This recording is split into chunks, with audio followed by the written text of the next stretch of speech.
बर्फ अभी भी झर रही थी। तेजी से दौड़े जा रहे लड़कों के मुंह से निकली सांस भाप के गुच्छे बना रही थी।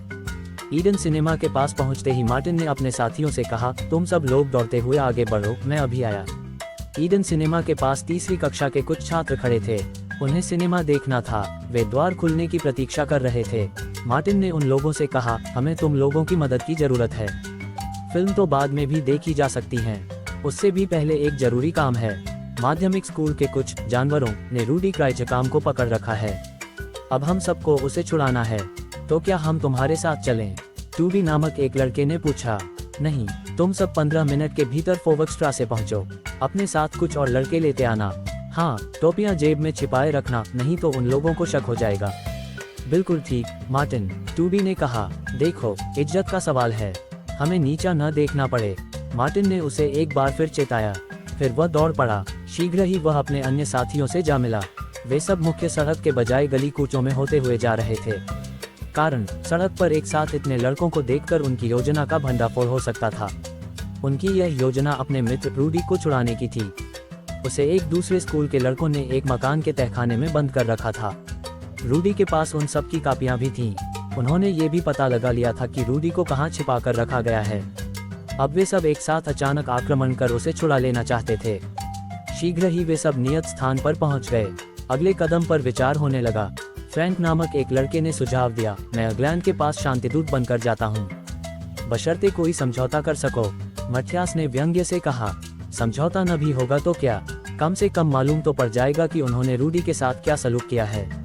फ्रैंक ने पलटकर कहा। मार्टिन ने फ्रैंक को जाने का इशारा किया और स्वयं दूसरी ओर बढ़ गया। फ्रैंक ने अग्लैंड के घर के पास पहुंचकर घंटी बजा दी। वह एक इमारत की तीसरी मंजिल पर रहता था। घंटी बजते ही एक महिला ने दरवाजा खोला। वह अग्लैंड की मां थी। मैं आपके बेटे के साथ पढ़ता हूँ, क्या वह घर पर हैं? फ्रैंक ने पूछा। तुम खुद जाकर देख लो, वह रहा उसका कमरा। अग्लैंड की मां ने एक कमरे की ओर संकेत किया। फ्रैंक उस कमरे की ओर बढ़ गया। उसे देखते ही अग्लैंड उछल पड़ा। तुम, मैं एक शांतिदूत हूँ, फ्रैंक ने कहा। रूडी को रिहा करने के लिए तुम लोगों की शर्तें क्या हैं?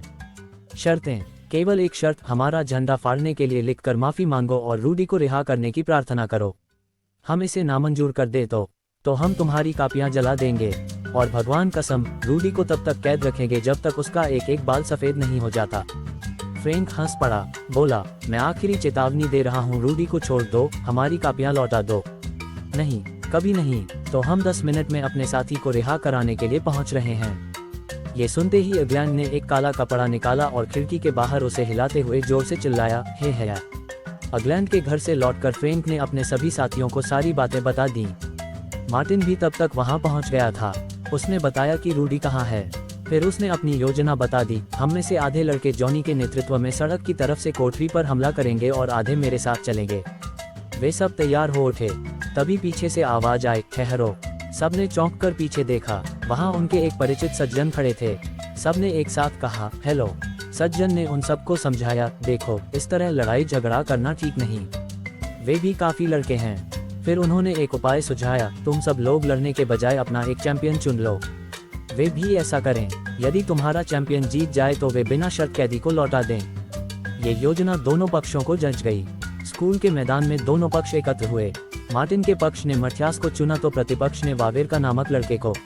द्वंद्व युद्ध शुरू हुआ। लड़के अपने अपने चैंपियन का उत्साह बढ़ाने लगे। काफी देर बाद निर्णय हुआ। मथियास विजयी रहा, लेकिन अब एक नई समस्या उत्पन्न हो गई। अग्लैंड ने बताया कि उसके साथी रूडी को छोड़ने के लिए तैयार नहीं।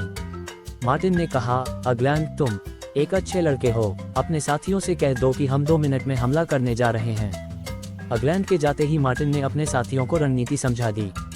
कुछ लड़के मैदान में प्रतिपक्ष को उलझाए रखेंगे और कुछ अग्लैंड के घर जाकर रूडी को छुड़ा लाएंगे। 2 मिनट बाद दोनों ओर से बर्फ के गोलों की बौछार शुरू हो गई। उधर मार्टिन कुछ साथियों के साथ अग्लैंड के घर जा पहुंचा। वहां रूडी की पहरेदारी करते हुए 2 लड़कों से निपटना उनके लिए आसान था। उन्होंने रूडी को छुड़ाकर उस पर पहरा देने वाले दोनों लड़कों को उसी रस्सी से बांध दिया। इधर मथियास के नेतृत्व में लड़कों ने अग्लैंड की पार्टी को पराजित कर दिया। वे भाग खड़े हुए। केवल अग्लैंड वहीं खड़ा रहा। थोड़ी देर बाद मार्टिन रूडी को साथ लिए मैदान में पहुंच गया। अग्लैंड को देखते ही उसने कहा, अग्लैंड के साथ हम सभ्यता के साथ पेश आएंगे। यह अपने दूसरे साथियों के समान डरपोक नहीं। अग्लैंड, तुम जाओ। एक पराजित योद्धा की तरह अग्लैंड सिर झुकाए चला गया। इधर लड़कों ने जोर से नारा लगाया, हे है